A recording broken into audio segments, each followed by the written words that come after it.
Chapter 1. The pitch that wasn't mine anymore. They say corporate betrayal doesn't leave bruises, but I still remember how my chest tightened when my boss said my words in that boardroom. I had been working on the pitch for 6 weeks. Every slide, every insight, every pain point in the market, it was mine. I stayed late, skipped dinners, even rehearsed in front of the mirror until my voice cracked. But on the day of the presentation, he told me, the board wants a more senior face presenting this. You'll get credit, don't worry. I wanted to believe him, but then I watched from the back of the room as he clicked through my deck, paused at my key strategy slide, and said, here's what I came up with after careful analysis. No mention of me. The executives nodded, impressed. One even said, brilliant work, Greg. I felt my stomach turn when it ended. I approached him quietly and said, you said I'd get credit. He looked at me, smiled like a father scolding a child, and replied, it's a team win. Don't be emotional. I didn't cry. I didn't scream. I just walked out of the building, sat in my car, and stared at the steering wheel for 20 minutes.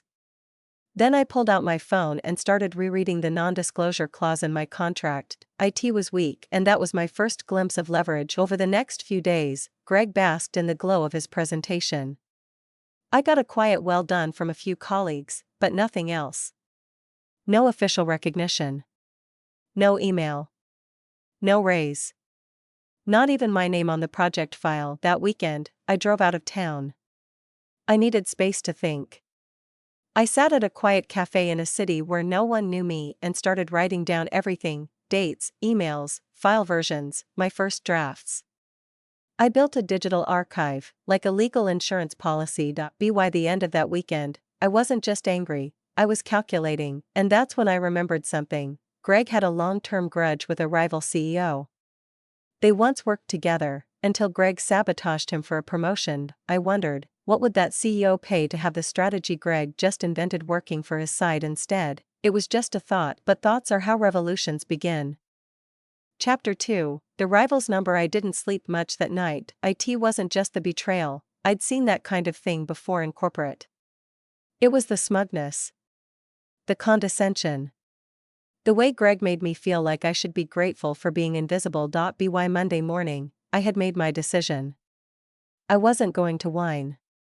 I wasn't going to HR. I was going to win. But winning meant I had to cross a line most people only tiptoe near in office gossip. So I called Erin. Erin was my old MBA roommate. She worked in strategy at Vandrix, the consulting firm that used to bid for our account before Greg shut them out. Why? Because Vandrix was run by Lucas Breyer, the same CEO Greg had backstabbed 10 years ago. Apparently, Greg had stolen a major client from under him and then leaked internal memos that got Lucas suspended for breach of ethics. Lucas never recovered at the firm. Instead, he founded Vandrix, and Vandrix had grown into a quiet empire. I asked Erin one simple question: if I had a pitch deck that your boss might want to see, what would be the best way to make that happen? She didn't ask many questions. Erin was sharp and discreet. Come to our offices Friday at 5. Bring a USB. Don't email anything. By then, I had reworked the original pitch, my pitch, into a cleaner version. I added a few enhancements, adjusted the branding, and removed all references to our company. It wasn't stolen anymore. It was mine again. That Friday, I walked into the Vandrix office downtown wearing a black turtleneck, no makeup, and my hair tied back tight. I looked more like a tech founder than a strategist. Which, I guess, was the point. Lucas greeted me himself. I didn't expect that. He was younger than I remembered from his profile photos. Maybe late 40s, intense but polite. He motioned to the conference room. Erin says you've got something I should see, he said, folding his hands. I didn't flinch. I just plugged in the USB and began my pitch, the real pitch. Not the chopped-up version Greg had presented. I watched Lucas's eyes sharpen as I walked through the numbers, the customer profiles, the new market segment, the tech integrations. By the end of slide 14, he was leaning forward. Where did this come from? I smiled and said, let's just say it was buried inside a company that doesn't know what it has. He didn't ask who. He didn't need to. Lucas stood up, walked to the window, and said nothing for a few seconds. Then, this is strong. Very strong. He turned back toward me. If this is your original work, he said slowly, I want it. And I want the person behind it. My pulse quickened. He offered a consulting contract on the spot. No firm name. Just me. 6 months. High 6 figures. Complete autonomy. Full ownership of the rollout, but I need to know, he added, what kind of storm I'm inviting into my house. I looked him in the eye and said, the kind that already destroyed your reputation once. This time, you'll get to return the favor. Lucas smiled. Not a grin. Not a smirk. A strategic smiled. I left the building with a signed NDA and a verbal agreement. And for the first time in weeks, I felt my spine straighten. I felt seen. The woman Greg had erased from his project folder was about to launch it under his rival's brand, globally, and he didn't have a clue. Chapter 3, Greg's Spotlight, and my silence. The next 2 weeks were torture, the quiet kind that tastes like metal in your mouth. Greg was everywhere. Our company's internal newsletter called his pitch a visionary leap. He was invited to speak at an upcoming industry summit. There was even talk of a promotion to VP of Strategy.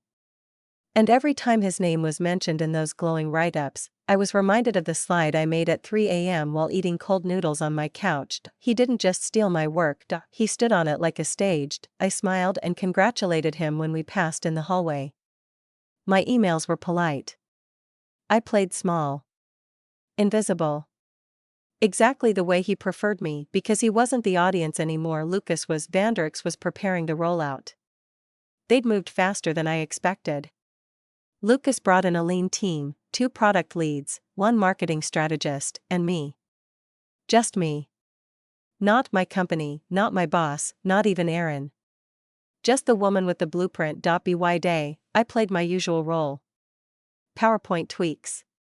Meeting notes. Idea girl. By night, I was refining go-to-market language with Lucas's people, preparing for a launch date that just happened to fall on the same week as Greg's summit talk. Coincidence? Not quite. Lucas wanted the reveal to be quiet but deliberate, a strategic press release, seated to the right tech journalists, launched under a new Vandrix innovation brand. The name, Helix 1, clean. Confident. Poised for disruption, but here's what made it lethal, Helix 1 was the pitch. My pitch. Refined, perfected, funded. Greg still thought I was sitting quietly under his wing, waiting for a pat on the head. Then came the Monday before the summit. Greg walked into the office with a smirk so smug I could hear it through his leather shoes. He gathered the team and announced that his panel would be featured on the main stage, and that his revolutionary growth strategy was drawing major attention from investors. Then, right in front of everyone, he turned to me and said, don't worry, you'll get a mention in my talk. Something like support from junior strategy staff. People laughed. Lightly. I didn't. I looked at him and said, that's generous. I'm sure they'll appreciate your leadership. Because I knew what was coming. The Helix 1 launch was scheduled for Thursday morning, 9:00 a.m. Greg's keynote, 10:30 a.m. Same day. Same city. Same industry. I didn't tell anyone. Not even Aaron. Some revenge stories come with fireworks, mine came with silence.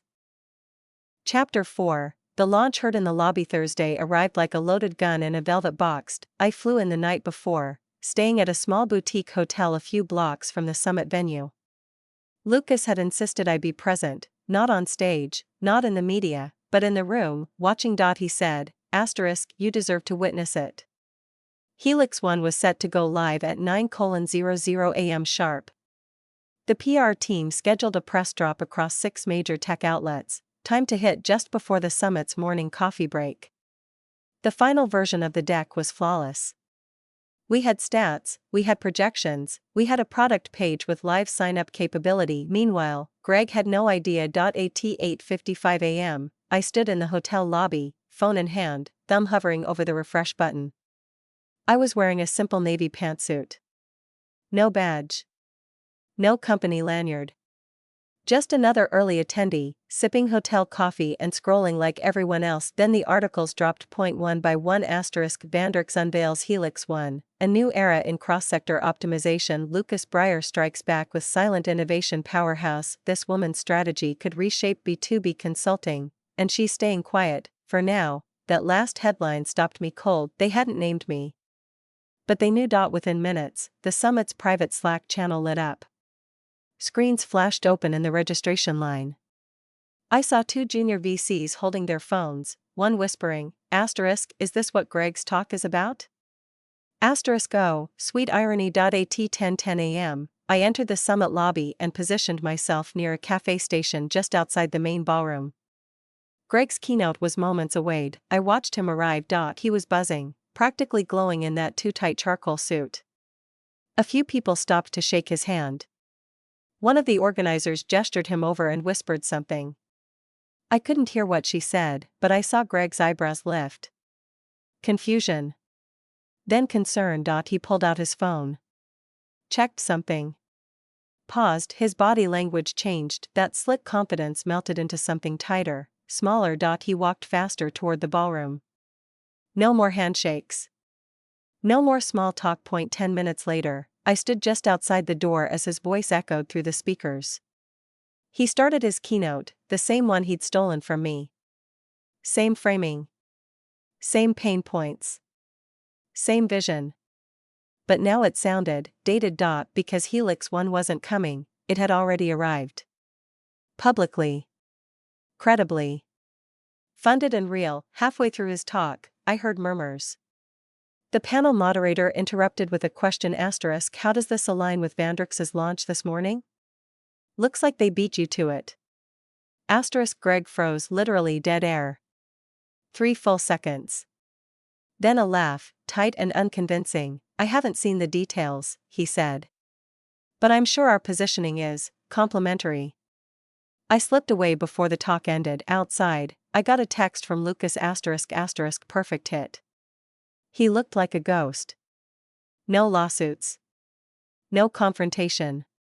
No drama, just the cold collapse of a man who thought he was untouchable. I walked back to my hotel, my heels tapping softly across the sidewalk. I felt lighter.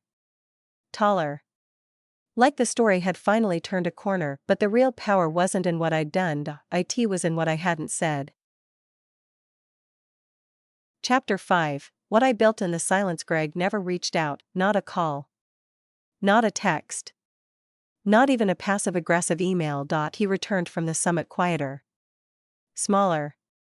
Rumors started trickling in, that the board was asking questions, that his promotion was under review, that a few partners were unhappy about brand confusion.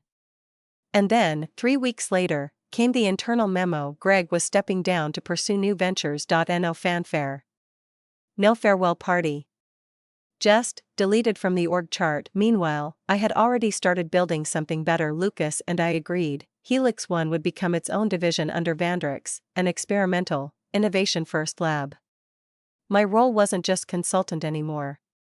He offered me equity. Full leadership over the roadmap. A budget. A team. But I didn't go on a hiring spree. I handpicked just 4 people, 2 developers, 1 strategist, an errand. I built the kind of culture I used to dream about while watching men like Greg take bows for work they never sweated over. We celebrated clarity over clout, collaboration over credit. There were no name scrubs. No silent assistants. Everyone owned what they made, and me?